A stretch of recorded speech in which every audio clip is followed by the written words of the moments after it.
Hi everyone, I'm going to talk quietly because I'm in hospital.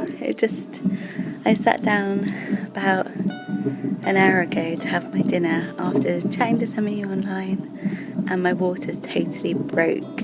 I'm slightly terrified. My waters have never broken before. So I'm in the hospital just being monitored at the moment, listening to the heartbeat, and the plan is that because my contractions haven't started, they may send me home. Can somebody else come and do this? I don't want to do this bit. I've been having some strong contractions, but I'm actually at home now. So they sent me to walk around the hospital for about an hour.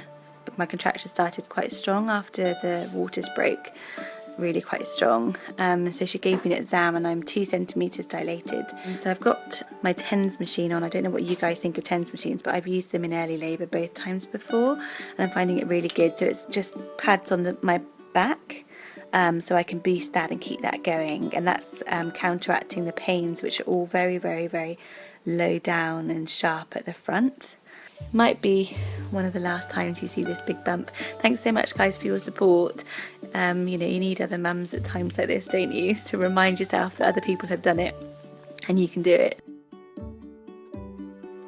So it's now my second morning of labour, I guess. I've been contracting all night after my waters broke about 8:30 last night. Went to bed in my own bed, had a shower and was basically up. I've been timing my contractions on the phone, which I'm filming on, and they were coming around every 10 minutes for a while, and it was saying go to hospital now. But I didn't go back up because I knew this is my third baby. I kind of know how they're supposed to be. They said they should be every 15 minutes and lasting around sort of 50 seconds. I've just arrived at the maternity wing. The contractions are coming now every 5 minutes or so. Definitely unable to now breathe through them by myself. So I'm going in. Hopefully they'll be there waiting for me. And the next you hear from me, hopefully I shall have the baby. I'm just feeling super duper emotional. I'm being brave, I promise. Cross your fingers for me. Help me get a pain-free labour and a quick one, please. Say bye-bye. Say bye to the bump. See you all soon. Lots of love. I'm going in. Bye.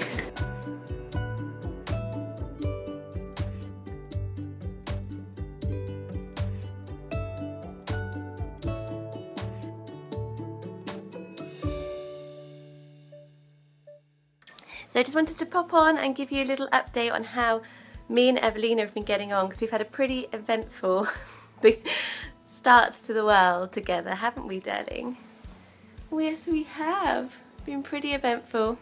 Majority of all the comments have been so supportive. Lots of people are saying that I've inspired them and made them feel relaxed about their labours, especially people who, like me, ended up having a back-to-back, didn't we?